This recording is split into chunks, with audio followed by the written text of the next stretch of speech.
Assalamualaikum warahmatullahi wabarakatuh.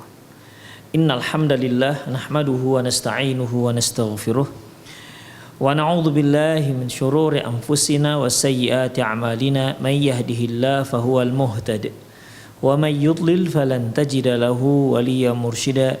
Asyhadu an la ilaha illallah wahdahu la syarika lah wa asyhadu anna Muhammadan 'abduhu wa rasuluhu alladzi la nabiyya ba'dah. Wa qala Allah subhanahu wa ta'ala ya ayyuhalladzina amanu taqullaha haqqa tuqatih wa la tamutunna illa wa antum muslimun. Ya ayyuhalladzina amanu taqullaha wa qulu qawlan sadida yuslih lakum a'malakum wa yaghfir lakum dhunubakum wa man yuti'illaha wa rasulahu faqad faza fawzan 'azima. Ya ayyuhan nasu taqu rabbakumul ladzi khalaqakum min nafsin wahidah wa khalaqa minha zawjaha wa batha minhuma rijalan katsiran wa nisaa wattaqullaha alladzi tasaaluna bihi wal arham innallaha kana 'alaikum raqiba. Amma ba'du, in astaqal hadithi kitabullah wa khairal hadi hadi Muhammad sallallahu alaihi wasallam wa syarral umur muhdatsatuha wa kullu muhdatsatin bid'ah wa kullu bid'atin dhalalah wa kullu dhalalatin finnar. Kaum muslimin dan kaum muslimat, para pemirsa Rosyad TV dan pendengar radio Medan Mengaji dimanapun Anda berada, alhamdulillah kembali kita bertemu dalam kajian kitab Fiqhut Tarbiyatil Abna, di mana kita sudah memasuki pembahasan terkait dengan wasiat Luqmanul Hakim kepada salah seorang dari anak beliau, di mana nasihat ini diabadikan Allah Subhanahu wa taala di dalam kitabullah. Kemudian ikhwah azinallahu wa iyyakum, yang lalu kita sudah bacakan beberapa ayat dan hadis-hadis yang cukup panjang serta kisah yang sahih terkait dengan keutamaan berbakti kepada kedua orang tua. Kemudian masih terkait dengan wasiat Luqmanul Hakim yang bisa kita ambil, yang bisa kita kutip faedahnya. Di antaranya yaitu al-amru bittiba'i tariqi ahlis salah, yaitu kita meminta kepada anak ataupun menyuruh anak kita untuk mengikuti jejak orang-orang yang baik ataupun orang-orang yang soleh. Syekh Mustafa Al-Adawi mengatakan wa fi thanaya hadhil wasiyati amrun bittiba'i tariqi ahli imani wassalah. Di antara dari sela-sela wasiat, dari poin ataupun butir-butir wasiat yang disampaikan Luqmanul Hakim kepada anak beliau, yaitu perintah untuk mengikuti jalur ataupun jejak ahli iman dan orang-orang yang baik, musadaqatus salihin, dan berteman dengan orang-orang yang saleh. Wa falyursyadul abna'u ila hadza. Hendaklah sebagai orang tua menasihati anaknya untuk mengikuti cara ini. Qala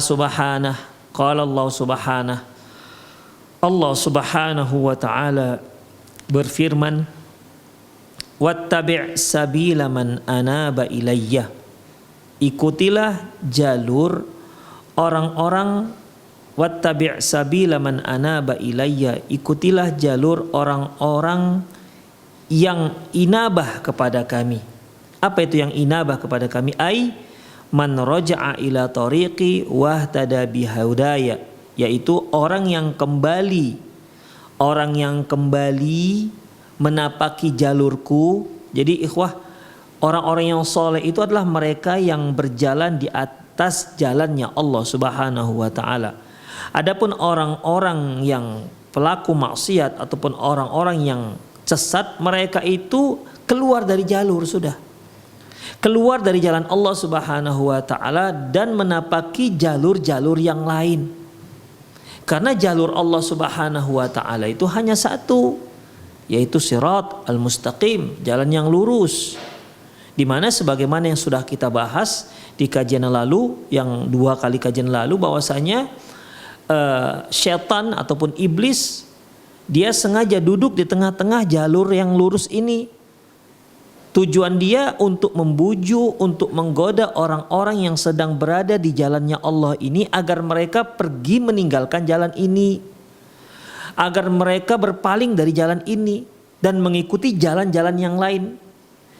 Karena iblis tahu jalan ini kalau kita tapaki, kalau kita ikuti jalurnya, maka ujungnya adalah surga. Adapun jalur-jalur yang lain, kalau kita tinggalkan, kalau ditinggalkan jalan yang ini dan mengikuti jalan-jalan yang lain, jalan-jalan yang lain yang cukup banyak, yang mungkin sangat menggiurkan, itu ujungnya menuju neraka, dan itu yang diinginkan oleh si iblis. Sebagaimana firman Allah Subhanahu wa taala, Inna syaitana lakum aduun fattakhidhuhu aduwa. Sungguhnya setan itu merupakan musuh kalian, jadi jadikanlah dia sebagai musuh. Innama yad'u hizbahu. Sungguhnya dia itu mengajak kelompoknya liyakunu min ashabis sa'ir, agar mereka itu semua menjadi penghuni neraka sa'ir. Ya, pokoknya setiap orang yang meninggalkan jalannya Allah berarti dia telah mengikuti jalur-jalur setan, mengikuti jalur-jalur yang lain yang ujungnya adalah ujungnya adalah neraka jahanam. Baik. Adapun orang-orang yang inabah, orang-orang yang kembali ke jalan Allah, artinya mereka yang tadinya berada di jalan-jalan yang lain ini kembali ke jalan Allah Subhanahu wa taala, kembali menapaki jalur siratal mustaqim, kembali menjejaki jalannya yang lurus, jalan Allah Subhanahu wa taala yang lurus. Jadi wattabi' sabila man anaba ilayya, ikutilah jalan orang-orang yang kembali ke jalan Allah Subhanahu wa taala. Jangan ikuti orang-orang yang tidak kembali ke jalan Allah, orang-orang yang menapaki jalan-jalan selain jalan Allah. Ai man raja'a ila tariqi, yaitu mereka yang kembali, yang tadinya berada dia berjalan di jalan selain Allah, dia kembali ke jalan Allah Subhanahu wa taala. Wahtada bihudaya, dan mengikuti petunjuk kami. Ya, mengikuti petunjuk Allah Subhanahu wa taala. Usluk sabilahum wattabi' tariqahum wasirra ala nahjihim. Tempuhlah jalan mereka, ikuti jalur mereka, dan laksanakan metode dan manhaj mereka. Maksudnya orang-orang yang kembali ke jalan Allah Subhanahu wa taala. Makanya ikhwah, kita sebagai manusia terkadang kita lemah sehingga kita digoda oleh syaitan dan akhirnya kita tinggalkan jalan Allah. Ketika kita sadar, istighfar, kembalilah ke jalan Allah Subhanahu wa taala, dan begitu seterusnya. Ya, istighfar, mohon ampun, bertaubat kepada Allah Subhanahu wa taala. Kembali ke jalan Allah Subhanahu wa taala. Makanya kalau kita merasa kita itu sebenarnya sudah keluar dari jalan Allah, maka kembali ikhwah. Ya, kembali. Banyak kaum muslimin itu ketika dia merasa sudah meninggalkan jalan Allah, dia berasa di lembah maksiat, dia sedang melakukan dosa, dia merasa berkelanjutan, dia ingin berkelanjutan. Bahkan ada yang mengatakan merasa bahwasanya sudah kepalang basah, nyebur sekalian. Demikian ikhwah. Ini tentunya suatu hal yang keliru. Sekecil apapun dosa kita yang kita lakukan, ketika kita tersadar kita sedang melakukan dosa, maka kembalilah ke jalan Allah Subhanahu wa taala. Ya. Inilah yang disebut dengan wattabi' sabila man anaba ilayya. Ikutilah jalan orang yang kembali kepadaku, kembali mengikuti petunjukku. Kemudian sairun ma fi mau'izatil Luqman lil waladihi, dan ikuti semua nasihat-nasihat Luqmanul Hakim kepada anaknya. Di antaranya wa fi sanayaha aidan, di antara poin-poin yang bisa kita ambil dari wasiat Luqmanul Hakim kepada anak beliau, at-tadhkiru biyaumil akhir wal bil hisab, mengingatkan anak-anak tentang hari akhirat dan tentang hari hisab. Falyudzakkir bidzalikal abna, ingatkanlah anak-anak dengan tentang hari ini. Qala subhanah, Allah berfirman, summa ilayya marji'ukum, kemudian kalian akan kembali kepadaku, kata Allah. Fa unabbi'ukum, aku akan kabarkan kepada kalian, bima kuntum ta'malun, atas semua yang pernah kalian kerjakan. Demikian ikhwah.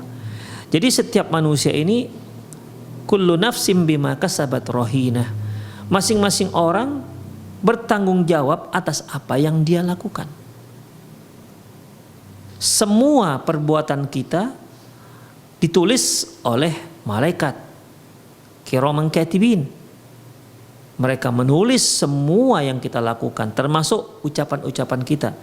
Ma yalfidhu min qaulin illa ladaihi raqibun atid. Tidaklah seorang itu mengucapkan satu lafaz kecuali di sisinya ada malaikat raqib dan atid yang mencatat semua lafaz-lafaz yang kita lontarkan. Oleh karena itu ikhwah rahimanallahu wa iyyakum, apa yang kita lakukan semasa di dunia, ingatlah bahwasanya kita itu akan kembali kepada Allah.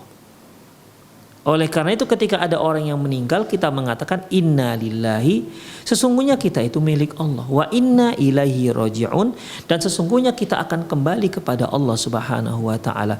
Mengapa ketika ada yang meninggal kita ingatkan, malah kita yang ada yang meninggal malah kita itu mengingatkan diri kita dan orang-orang yang ada sekitar kita. Ketika ada seorang yang mengabarkan kepada kita, Mas, si fulan meninggal dunia, kita katakan inna lillahi, kita. Jadi saya dan Anda milik Allah. Wa inna ilaihi raji'un, dan saya dan Anda akan kembali kepada Allah Subhanahu wa taala. Mengingatkan diri kita dan mengingatkan diri dia. Dengan bacaan ini, ketika kita mendengar ada yang meninggal dunia, padahal yang kalau orang sudah meninggal dunia itu sudah urusan dia. Tapi yang menjadi yang tersisa adalah urusan diri kita sendiri. Kita akan kembali kepada Allah. Mengapa kita diingatkan dalam ucapan ini, ucapan istirja, diingatkan bahwa kita akan kembali kepada Allah. Bahwasanya Anda orang yang memberi kabar akan kematian seorang, saya yang Anda kabarkan, yang Anda beritahukan adalah milik Allah dan akan kembali kepada Allah. Mengapa diingatkan seperti ini? Supaya kita tahu, supaya kita terus mengingat tentang hari akhirat. Bahwasanya kita akan mempertanggungjawabkan semua yang telah kita lakukan. Kita akan seperti dia. Kita akan suatu saat kita akan menjadi orang yang dikatakan, yang diberitakan akan kematian kita. Siapapun dia. Oke, saat ini kita mendengar berita kematian seseorang. Suatu hari nanti kitalah seseorang itu. Kitalah yang akan kembali seperti orang itu kepada Allah Subhanahu wa taala. Tinggal kullu nafsin bima kasabat rahina. Setiap orang itu mempertanggungjawabkan setiap apa yang dia lakukan. Demikian para pemirsa rahimanallahu wa iyyakum. Jadi ketika kita dengar orang meninggal, kita harusnya tuh sadar, ya Allah, saya juga akan kembali seperti dia. Saya juga milik Allah. Saya akan kembali kepada Allah Subhanahu wa taala dan mempertanggungjawabkan semua yang kita lakukan, semua yang saya lakukan. Sehingga kita bisa kembali ke jalan Allah Subhanahu wa taala. Mereka-mereka yang seharusnya sedang berbuat dosa ketika mendengar doa istirja, seharusnya mereka itu kembali ke jalan Allah Subhanahu wa taala. Demikian ikhwah rahimani Allah wa iyyakum. Ya. Jadi dalam masalah ini kita mengingatkan pada anak-anak juga, ya. Summa ilayya marji'ukum.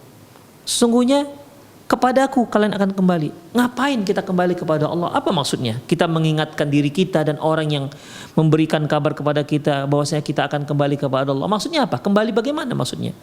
Ya maksudnya nanti di hari akhirat kita akan mempertanggungjawabkan, amalan kita akan dihisab. Allah Subhanahu wa taala akan menunjukkan semua amalan yang kita lakukan.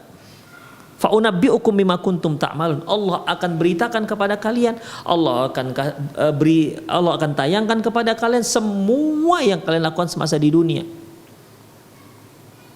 Demikian ikhwah rahimanallahu wa iyyakum. Sebagaimana hadis bitokoh, ya. Di mana hadis bitokoh ini ikhwah, Allah Subhanahu wa taala memanggil seseorang di hadapan makhluk. Kemudian Allah Subhanahu wa taala memberikan dia tis'ata wa tis'ina sijillan, diberikan kepada dia 99 catatan amalan. Wa kulli sijillin muddal basar. Setiap satu catatan amalan itu panjangnya sejauh mata memandang. Kemudian Allah Subhanahu wa taala mengatakan hal tunkiru minhu syai'an? Apakah kamu ada protes tentang apa yang dicatat? Hal tungkiru min katabati wa hafadati syai'an? Apakah kamu ada protes tentang yang dicatat mereka? Artinya ada dosa di situ, tercatat sebuah dosa yang kamu lakukan yang sebenarnya kamu nggak lakukan, atau ada satu amalan kebaikan yang pernah kamu lakukan tapi tak tercatat, ada, diakui oleh orang ini, nggak ada ya Allah, udah benar, tidak ada yang salah. Demikian ikhwah. Jadi itulah yang disebut Allah, fa'unabbi'ukum, aku akan ceritakan kepada kalian apa yang diceritakan Allah, ya semua yang kalian lakukan semasa di dunia. Demikian ikhwah rahimanallahu wa iyyakum. Wa fi thanayaha aidan, di antara butir ataupun poin yang bisa kita ambil juga dari nasihat ini, nasihat Luqmanul Hakim, at-tahdhiru minal ma'asi wa targhib fi fi'il khair. Yaitu untuk menjauhkan perbuatan maksiat dan memberi spirit untuk melakukan kebaikan. Qala Luqman li waladihi, berkata Luqman kepada anaknya, ya bunayya, wahai ananda, innaha intaku mithqala habbatin min khardal, seandainya di sana ada satu perbuatan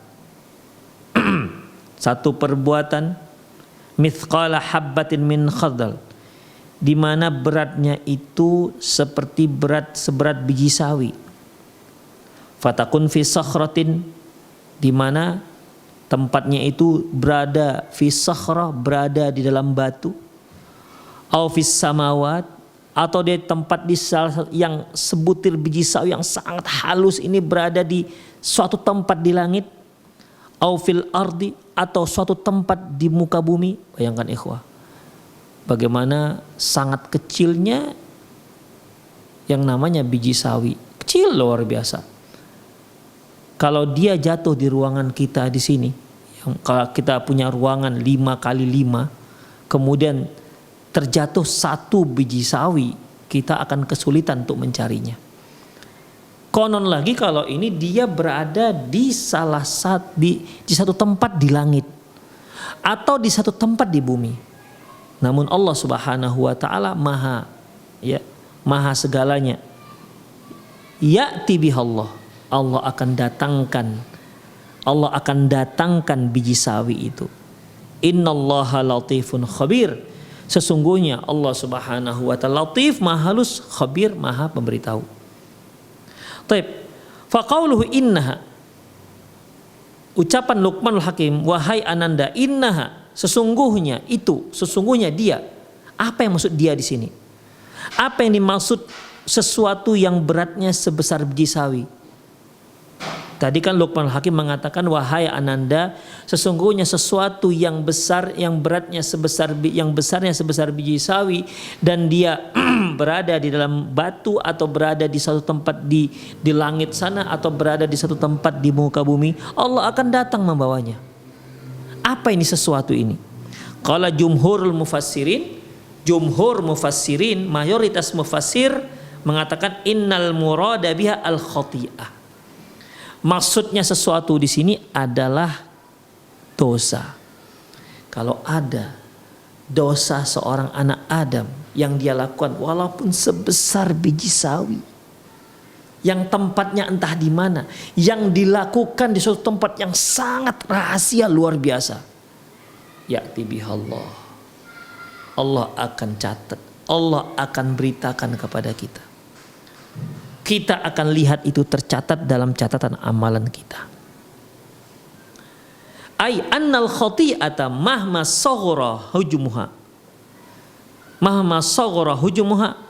wa mahma akhfaha fa'iluha, sesungguhnya dosa sekecil apapun bentuknya dan serahasia apapun si pelakunya melakukannya, sangat rahasia dia lakukan, maka fa innallaha ya'ti biha yaumal qiyamah, sesungguhnya Allah akan tampakkan nanti dia di hari kiamat. Wa yattali'u 'alaiha fid dunya, Allah mengetahui dia di saat dia melakukan itu. La takhfa 'alaihi khafiyah subhanah, tidak ada satupun yang tersembunyi dari Allah Subhanahu wa ta'ala.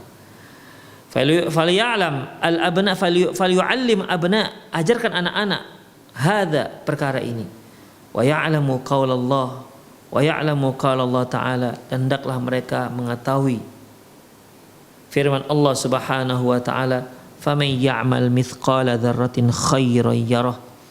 Barang siapa yang melakukan kebaikan sebesar biji sawi, sekecil apapun, dzarrah ini bisa disebutkan semut hitam. Barang siapa melakukan perbuatan baik sebesar biji sawi, sebesar semut hitam yang sangat kecil, yaroh, dia nanti akan melihatnya di hari kiamat perbuatan itu. Wa may ya'mal mithqala dzarratin syarran yarah, dan barang siapa yang melakukan perbuatan buruk sekecil apapun, yaroh, dia akan melihat perbuatan dosa tersebut. Jadi Allah Subhanahu wa taala tidak pernah dan tidak akan menzalimi hambanya. Setiap kebaikan yang dilakukan seorang hamba, sekecil apapun kebaikan tersebut, Allah Subhanahu wa taala pasti akan beri ganjaran. Tidak ada satupun perbuatan baik yang hilang dari Allah. Tidak ada satupun perbuatan baik yang tak tercatat dalam kitab amalan kebaikan. Tidak ada, tercatat seluruhnya. Sebaliknya, tidak ada sekecil dosa apapun yang tidak diketahui oleh Allah. Pasti Allah akan ketahui, ikhwah. Mengapa kita katakan Allah ketahui? Karena umumnya seorang ketika melakukan dosa itu diam-diam. Apalagi kalau dia mengetahui ini memang sebuah dosa, maka dia akan lakukan itu secara yang sangat rahasia. Kalau bisa tidak ada seorang pun yang tahu. Tapi Allah Latiful Khabir, Allah itu maha halus, Alimun bidzatis sudur, mengetahui apa yang ada dalam hati seseorang. Tidak ada satupun yang tersembunyi dari Allah Subhanahu wa taala. Makanya ikhwah rahimani Allah wa iyyakum, dalam masalah ini kita ajarkan kepada anak-anak, kalau kamu berbuat baik, sebesar apapun, sekecil apapun perbuatan baikmu, kamu akan lihat nanti di hari kiamat. Kamu akan lihat kebaikanmu nanti di hari kiamat. Demikian juga sebaliknya, kalau kamu melakukan sebuah dosa, sebuah maksiat, atau perkara yang tidak disukai oleh Allah Subhanahu wa taala, yang dilarang oleh Allah Subhanahu wa taala, serahasia apapun kamu melakukannya, dimanapun kamu bersembunyi untuk melakukannya, Allah tahu nak, dan akan tercatat. Ya, akan tercatat. Makanya Allah Subhanahu wa taala menyebutkan dalam soal Kahfi tentang orang-orang mujrim, para pelaku-pelaku dosa yang diberikan kitab amalannya, catatan amalannya. Apa katanya? Mali hadal kitab. Ini kitab apa? La yughadiru saghiratan wala kabiratan illa ahsaha. Tidak ditinggalkan satupun yang besar dan kecil illa ahsaha, kecuali dicatat di situ. Wa wajadu ma'amilu hadira. Dan dia mendapatkan semua yang pernah dia lakukan hadir, tercatat. Wala yadhlimu rabbuka ahada. Sungguh Allah tidak akan menzalimi siapapun. Demikian ikhwah.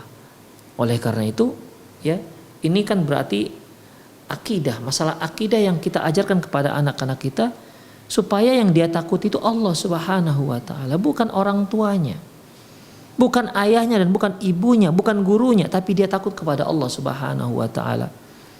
Ketika dia melakukan suatu dosa, maka hendaklah dia takutkan adalah Allah Subhanahu wa taala, karena Allah Subhanahu wa taala mengetahui apapun yang sedang dia lakukan.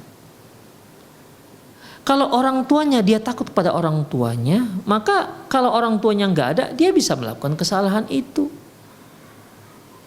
Atau dia melakukan kesalahan itu, dosa itu sembunyi-sembunyi tanpa diketahui oleh orang tua, atau tanpa diketahui oleh sang guru, atau tanpa diketahui oleh ustadz, atau tanpa diketahui oleh teman-teman yang baik. Bisa dia lakukan. Makanya ikhwah, ya, makanya kita tanamkan hal ini kepada anak-anak kita, bahwasanya Allah itu maha mengetahui. Faman ya'mal mithqala dzarratin khairan yarah wa man ya'mal mithqala dzarratin syarran yarah. Barang siapa melakukan kebaikan sekecil apapun, dia pasti akan lihat. Sebaliknya, barang siapa yang melakukan kejahatan ataupun dosa, sekecil apapun dosa itu, dia pasti akan melihatnya. Kenapa? Karena Allah Latifun Khabir, Allah itu maha halus dan maha memberitahu. Wa kadzalika qaulu ta'ala, demikian juga firman Allah Subhanahu wa taala, wa nadha'ul mawazinal qista yaumal qiyamah, dan kami akan letakkan timbangan keadilan di hari kiamat, fala tudlamu nafsun syai'a, tidak ada seorang pun yang akan terzalimi. Wa in kana mithqala habbatin min khardalin ataina biha wa kafabina hasibin, barang siapa yang melakukan dosa sebesar biji sawi, kami akan datangkan, kami akan beritahukan, kami akan tunjukkan kepadanya. Wa kafabina hasibin, cukuplah kami sebagai penghisap. Wa qaulu ta'ala, adapun firman Allah Subhanahu wa taala, innallaha latifun khabir, sesungguhnya Allah itu maha halus dan maha khabir. Qala Ibnu Katsir, apa ini maksud dengan latif? Al-latif yaitu al-ilmu fala yakhfa alaihi asya, yaitu ilmu di mana Allah Subhanahu wa taala itu punya ilmu di mana tidak ada satupun yang bisa terrahasia tersembunyi dari ilmu Allah Subhanahu wa taala. Wa in daqqat wa latufat wa tadaalat, walaupun dia sekecil apapun dan sehalus apapun. Ya. Kalau kita sebagai manusia tentunya kalau dia terlalu kecil nggak akan mampu kita melihatnya. Perkara halus yang bagaimana? Neutron ataupun molekul atau apalah namanya yang paling kecil di muka bumi ini, molekul misalnya, itu Allah tahu. Ya. Kalau kita misalnya ditanya berapa ada molekul di tangan kita, nggak tahu kita kan. Allah Subhanahu wa taala tahu berapa molekul-molekulnya. Demikian ikhwah rahimanallah. Neutronnya tahu Allah Subhanahu wa taala berapa. Allah tahu. Semua Allah tahu. Tidak ada yang tersembunyi dari ilmu Allah Subhanahu wa taala. Sekecil apapun dan sehalus apapun. Adapun al-khabir bidzabibin namli fil lailil bahim. Allah mengetahui semut hitam di malam yang kelam. Ikhwah, kalau semut saja kita sudah kesulitan untuk mengetahuinya, apalagi semut hitam, apalagi di malam yang kelam. Sudahlah semut hitam di malam yang kelam, kita pasti tidak akan melihatnya, dipastikan tidak akan melihatnya. Demikian ikhwah rahimanallah wa iyyakum. Dan bagi Allah itu bukanlah suatu hal yang sulit untuk mengetahuinya. Selanjutnya, wa yusi Luqmanu waladah aidan fayaqul, Luqmanul Hakim juga mewasiatkan materi wasiat Luqmanul Hakim kepada anaknya, yaitu dia juga mengatakan, ya bunayya, wahai ananda, aqimus shalah, tegakkan salat, wa'mur bil ma'rufi wanha 'anil munkar, perintahkan berbuat baik dan larang perbuatan mungkar, wasbir 'ala ma asabak, dan bersabarlah atas ujian yang menimpamu. Inna dzalika min azmil umur, sesungguhnya hal itu merupakan satu hal yang sudah jadi kewajiban. Ya, satu hal yang sudah menjadi kewajiban. Wa amma wasiyatul abna bis salati wa ta'limihim iyyaha faqad taqaddam. Adapun wasiat tentang untuk menyuruh anak-anak untuk melaksanakan salat dan mengajarkan kaifiat salat itu sudah berlalu penjelasannya. Wa qauluhu, dan firman Allah, wa'mur bil ma'rufi wanha 'anil munkar, perintahkan berbuat baik dan larang perbuatan mungkar. Ini bagaimana? Hatta 'alal amri bil ma'ruf wan nahyi 'anil munkar, dorong mereka untuk senantiasa menyuruh berbuat baik dan melarang berbuat mungkar. Bihasbil juhdi wat taqah, sesuai dengan kemampuan. Demikian ikhwah. Banyak anak-anak ikhwah ketika kita ajarkan, nak ini salah loh nak, ini enggak boleh misalnya, ya. Kita ajarkan dengan lembut, itu dia bisa mengajarkan hal itu kepada teman-temannya. Ya, dia bisa ajarkan itu kepada teman-temannya. Anak-anak masya Allah ikhwah luar biasa. Asalkan kita mengajarkan yang baik. Ya, demikian.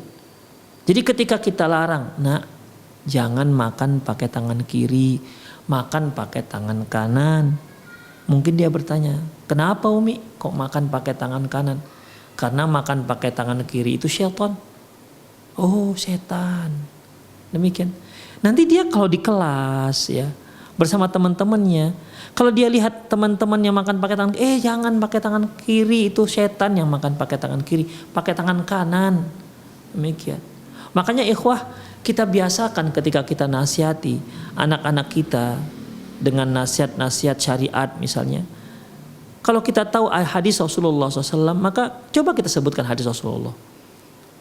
Ini Rasulullah yang suruh nak, misalnya. Ya, Rasulullah yang suruh.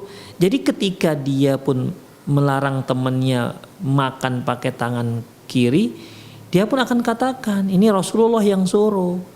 Demikian. Apalagi kalau kita setiap melarang anak kita sebutkan dalilnya. Masya Allah itu, Allahu Akbar, luar biasa. Seperti yang kita katakan tadi, ketika kita katakan, nah nggak boleh makan dan minum pakai tangan kiri ya, karena Rasulullah Shallallahu Alaihi Wasallam bersabda, la ya'kulanna ahadukum bishimalihi wa la yashrabanna biha fa inna syaitan yashrabu wa ya'kulu biha yashrabu biha. Janganlah salah seorang kalian makan dan minum pakai tangan kiri, karena sesungguhnya hanya setanlah yang makan dan minum pakai tangan kiri. Masya Allah itu kalau seorang bisa seperti itu terhadap anak-anaknya.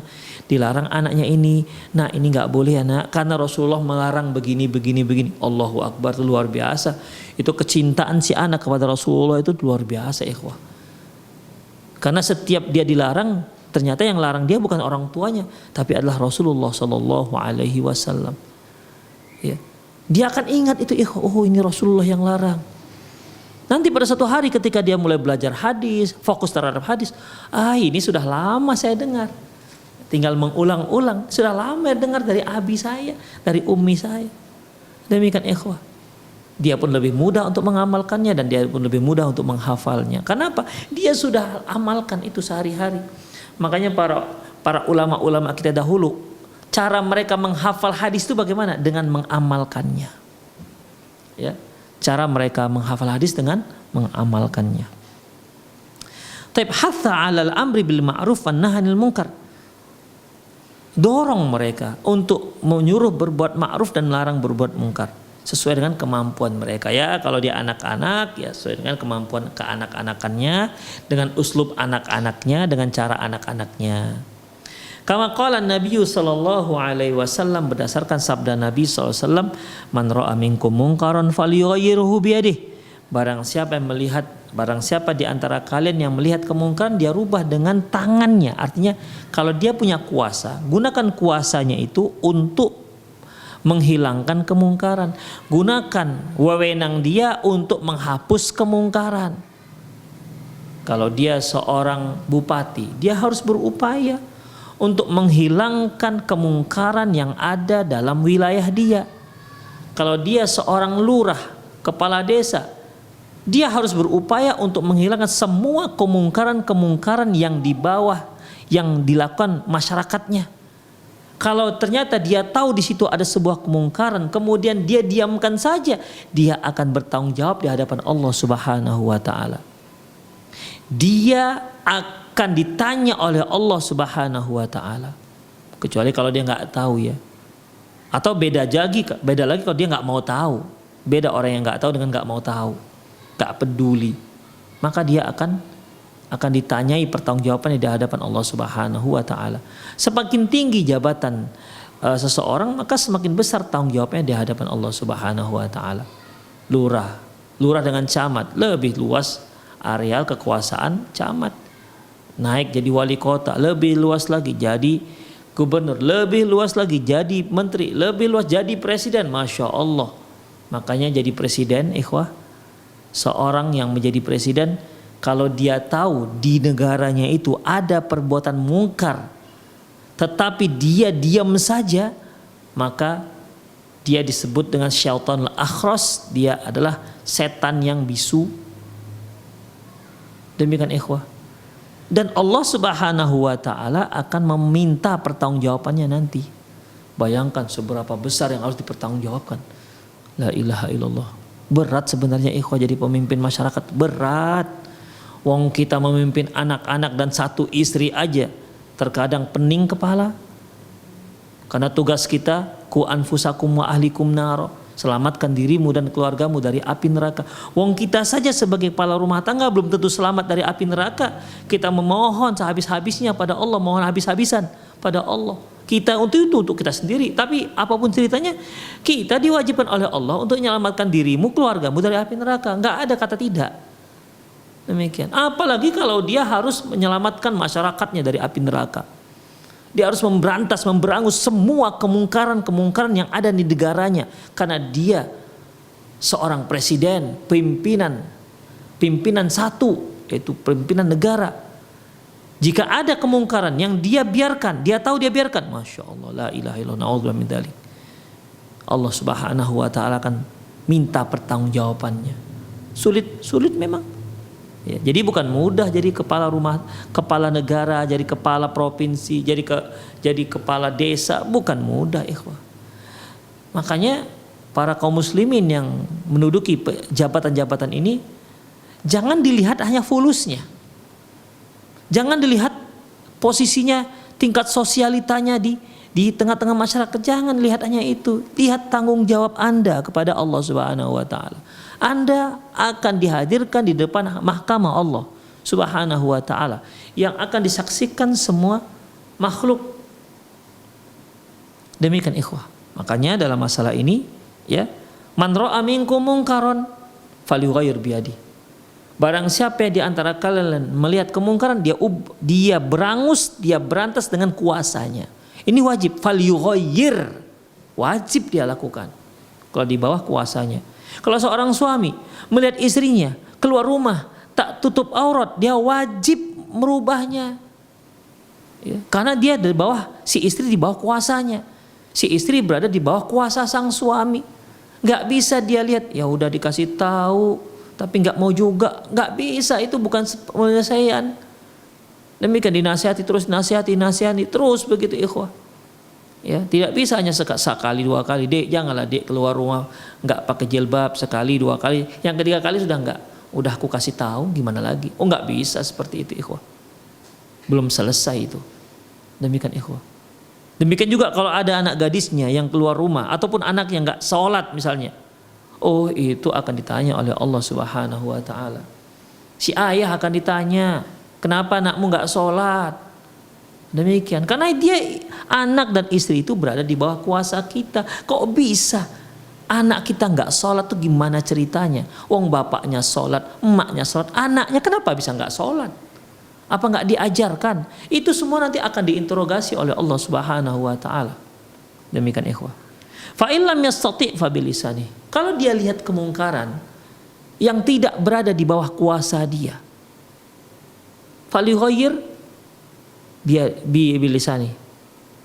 Maka dia boleh merubahnya dengan cara lisan, berdakwah. Misalnya ada tetangga kita yang minum-minum misalnya, kita boleh nasihati. Kita hanya bisa nasihati. Kalau dia nggak mau, kita nggak punya kuasa atas dia, karena kita bukan penguasa dia. Falyughayyir bilisani. Kalau dia nggak sanggup, fa illam yastati' falyughayyir bilisani. Kalau nggak sanggup, maka dia rubah dengan lisannya. Dia berdakwah, dia dakwahi, dia ajak, dia bujuk dan seterusnya. Ya, dengan cara apapun selama bukan cara yang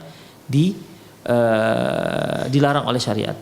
Fa illam yastati', kalau nggak sanggup juga, dia melihat kemungkaran, nggak sanggup dia rubah dengan kuasanya karena dia nggak punya kuasa, dan dia tak sanggup juga merubah dengan lisannya karena dia nggak pandai ngomong. Fabi qalbi, fa illam sati fabi qalbi, kalau nggak sanggup juga maka dengan hatinya. Dia ubah dengan hatinya. Artinya hatinya benci dengan perbuatan maksiat tersebut. Wadzalika adhaful iman, itulah selemah-lemah iman. Bagaimana dengan kebencian itu ikhwah? Salah satu praktek bencinya kita atas sebuah kemaksiatan, kita tidak berada di tempat maksiat tersebut walaupun kita tak melakukannya. Demikian ikhwah. Jadi ketika kita melihat teman-teman main judi misalnya, kita mau hentikan perjudian mereka, kita nggak sanggup, kita nggak punya kuasa. Kita ingin menasihati mereka, kita nggak pandai ngomong. Jadi bagaimana? Jangan berada di tempat itu. Anda harus tinggalkan tempat perjudian itu. Itu merupakan itu menunjukkan bahwasanya Anda benci dengan perbuatan itu. Demikian ikhwah. Kita berikan contoh lah. Ya, kita berikan contoh. Ya, agak sedikit kotor lah nih contohnya ya. Kita melihat ada seseorang buang air besar di halaman tetangganya. Jelas-jelas nampak. Kita katakan, "Bang, jangan di situ, kok buang air di situ?" misalnya. Kan kita larang tuh, mungkar. Kasihan terzolimi yang punya halaman. Kalau kita punya kuasa, kita lempar atau mau kita gertak dia kan supaya dia nggak melakukannya lagi. Nggak sanggup. Ternyata orangnya gede misalnya. Nggak sanggup kita dengan memaksa dia. Maka dengan lisan, "Bang, bang jangan bang." Lisan juga nggak bisa. Kita benci, nggak suka perbuatan itu. Apakah Anda tetap duduk di situ ngeliatin dia, ya, ngeliatin dia buang air besar di situ? Senang Anda duduk di situ? Tentu kan tidak. Karena kita nggak suka melihat pemandangan itu di situ. Demikian. Itu tandanya kalau kita nggak suka dengan satu perbuatan, kita harus meninggalkannya. Itu dia. Kalau ada seorang yang katanya dia nggak suka dengan perbuatan tersebut, tapi dia betah di situ, tuh tandanya dia suka. Nah, demikian tandanya dia suka. Untuk lebih jujurnya lah ya, musik merupakan sebuah kemungkaran. Ya, musik sebuah kemungkaran. Kita diundang walimah nih, diundang pesta. Kita datang, kita makan. Ketika kita makan, mulailah musiknya, dung dang dung dang dung. Kita nggak katakan musik haram. Untuk menghentikan mereka, "Bang, tolonglah jangan dihidupkan dulu musiknya, saya sedang makan. Musik itu haram," misalnya begitu. Ya kalau dia yang punya walimah boleh matikan dulu, Bang. Selesai ceritanya. Kalau bukan dia yang punya walimah, dia bisa menasihati yang punya walimah. Kalau dia nggak bisa juga, bagaimana caranya? Ya Anda segera makan dan pulang. Demikian. Jangan berlama-lama di situ, nambah lagi la ilaha illallah. Katanya musik haram, tapi ketika dia makan di situ ada musik, malah dia di situ betah di situ, malah nambah 2-3 kali sambil ngobrol-ngobrol. Katanya silaturahmi, la ilaha illallah. Itu tandanya kalau kita bersikap seperti itu, tandanya kita suka dengan musik itu. Demikian, tandanya kita suka dengan musik itu. Kalau kita tidak suka dengan musik itu, kita akan segera beranjak dari sana. Ya kalaupun kita sedang makan, ya kita segera habiskan makanan dan kita segera beranjak dari sana. Demikian. Itulah fadzalika adhaful iman. Itulah iman yang paling lemah. Itu ikhwah. Itu yang disebut dengan fa illam yastati' fa biqalbi. Kalau enggak sanggup, maka kalau dia sanggup berarti dengan hatinya. Artinya dia benci dengan perbuatan itu. Adakah seorang benci dengan suatu perbuatan lantas dia betah di dekat perbuatan itu dilakukan? Tentu kan tidak, ikhwah. Ya. Demikian. Begitulah. Itu ya filsafatnya kan begitu, ikhwah. Artinya tabiat manusia itu begitu. Dia kalau benci nggak akan suka dia berada dekat orang sesuatu yang dia benci. Kalau dia membenci seseorang, atau kalau kita membenci seseorang, betah nggak kita berada dekat orang itu? Tentu kan tidak.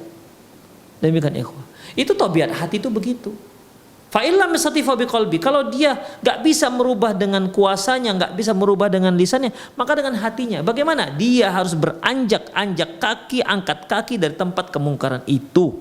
Itulah caranya. Itu baru dikatakan dengan fa biqalbi. Kalau ternyata dia masih betah di situ, di tempat kemungkaran itu dilakukan, berarti omong kosong kalau dia katakan dia itu benci dengan perbuatan itu. Berarti dia masih ada rasa suka. Ya. Dengan kemungkaran tersebut. Demikian ikhwah rahimanallah wa iyyakum.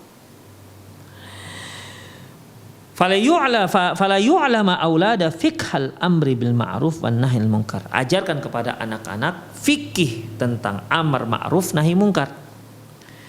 Wa hal sayu'addil amra wa hal sayu'addil amra bil ma'ruf wa hal sayu'addil amru bil ma'rufi wa nahyu 'anil munkar ila munkarin a'dham minal munkaril mutawajid amla.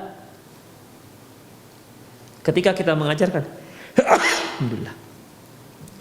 Ketika kita ya rahmatullah, ya dikumullah. Ketika kita mengajarkan pada anak kita melakukan kita sebagai seorang muslim harus melakukan amar ma'ruf nahi mungkar misalnya. Dan tidak hanya itu, kita ajarkan fikih amar ma'ruf nahi mungkar itu bagaimana. Nah, di sini disebutkan, ajarkan kepada anak-anak kita.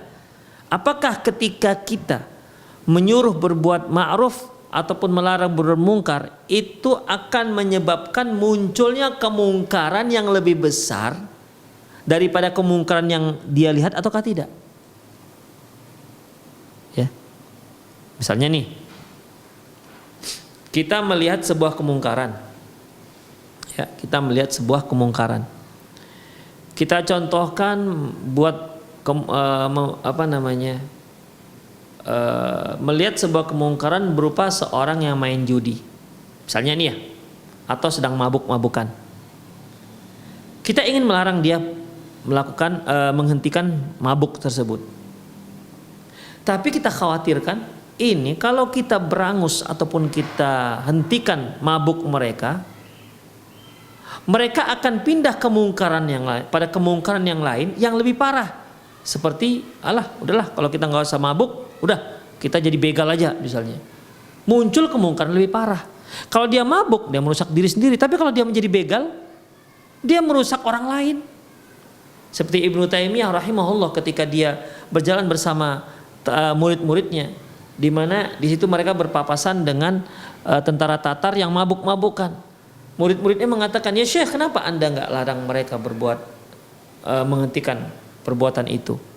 Kata Syekhul Islam Ibnu Taimiyah, kalau kita hentikan mereka dari melakukan mabuk-mabuk, ya, kalau kita hentikan mereka dari minum khamar, nanti mereka akan membunuhi kaum muslimin.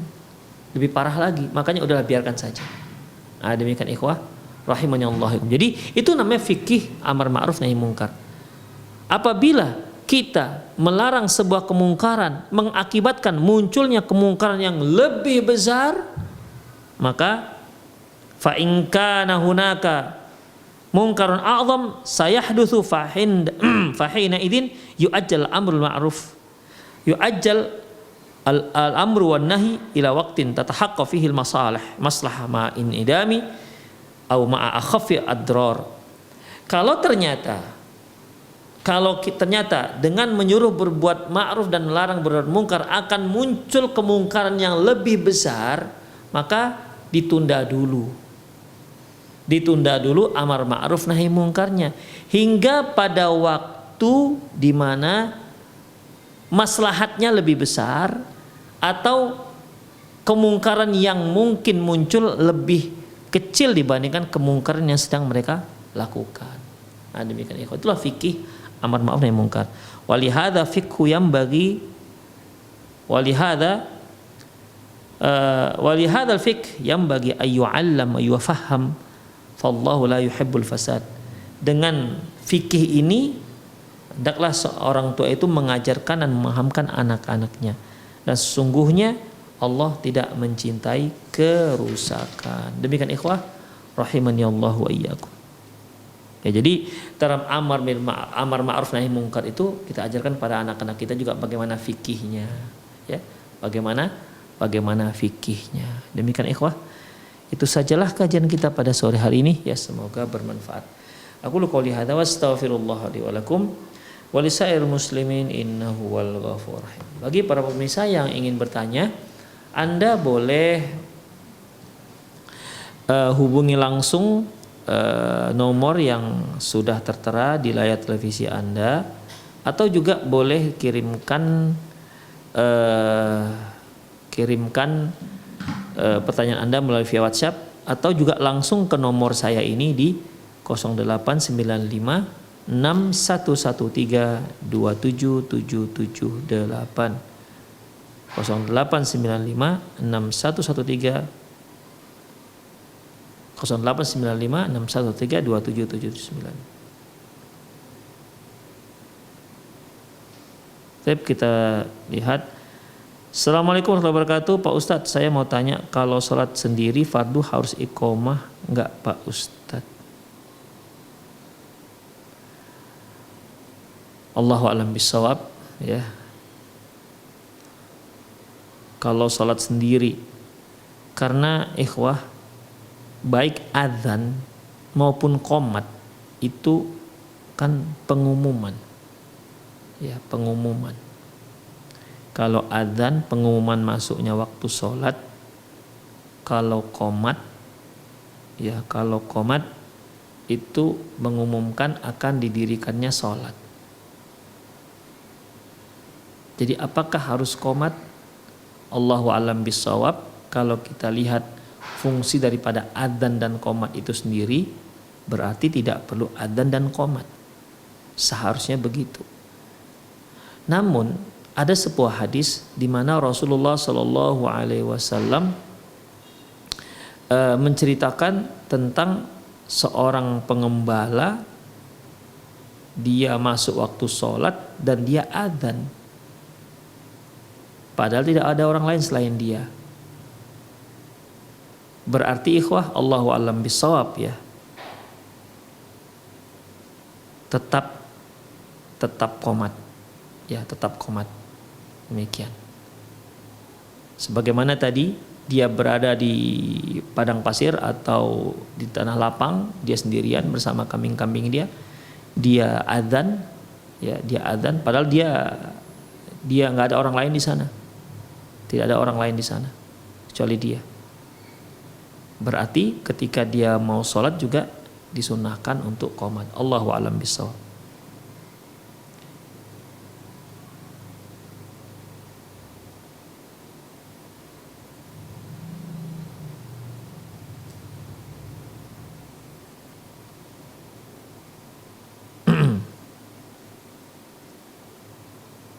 Hari ini sepertinya sepi dari pertanyaan ya.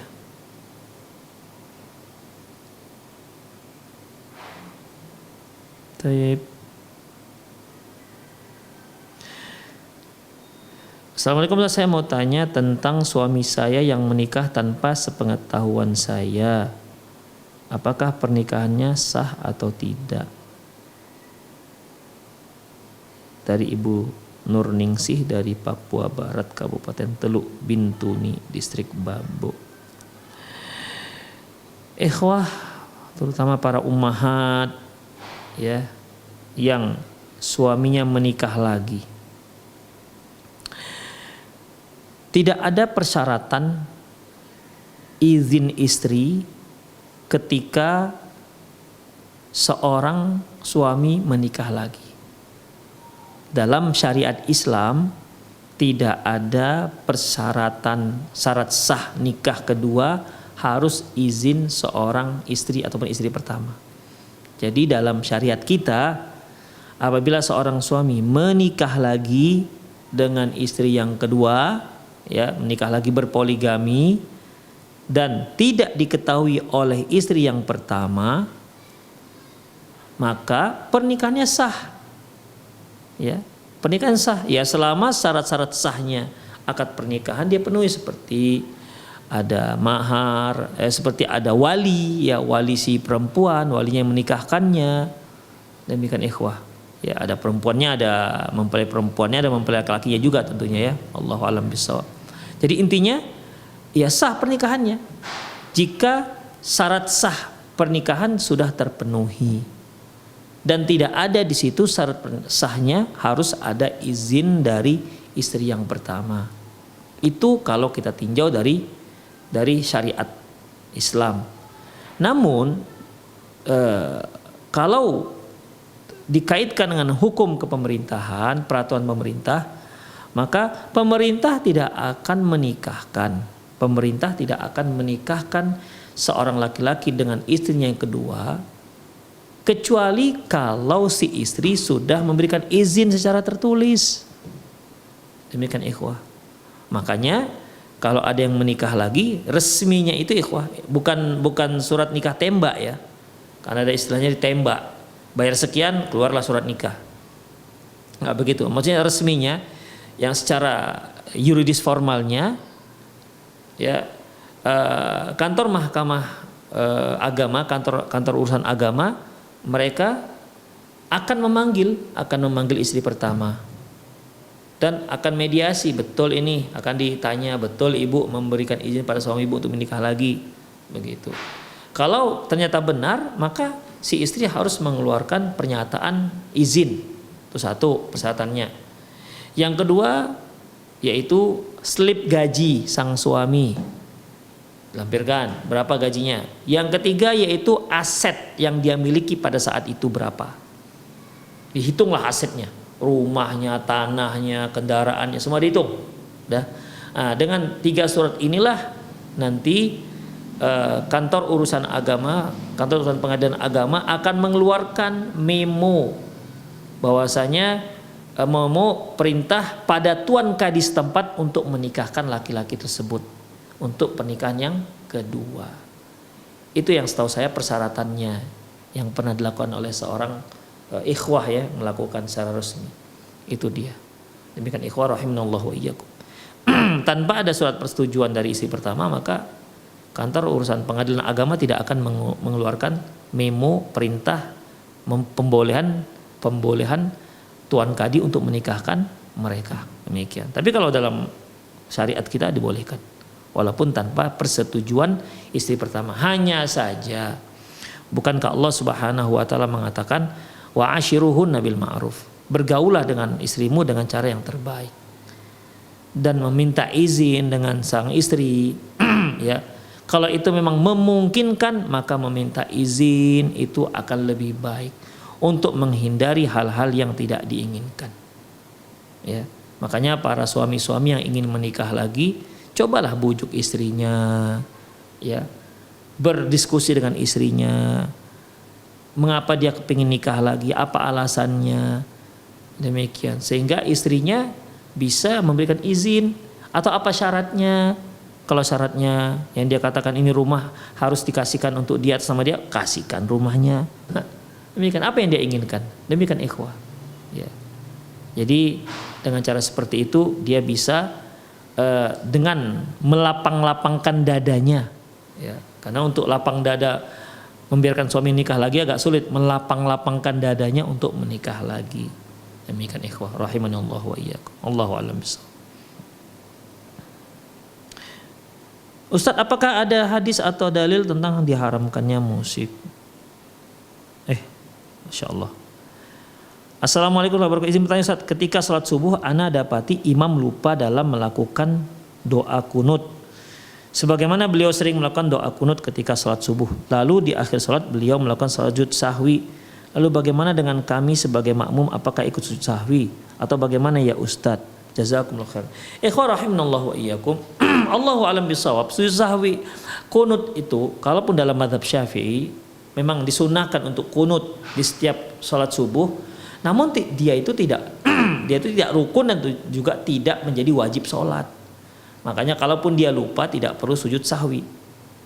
Yang perlu kita lakukan sujud sahwi apabila kita tidak melakukan salah satu daripada rukun sholat atau salah satu daripada kewajiban-kewajiban yang harus kita lakukan ketika kita melaksanakan sholat.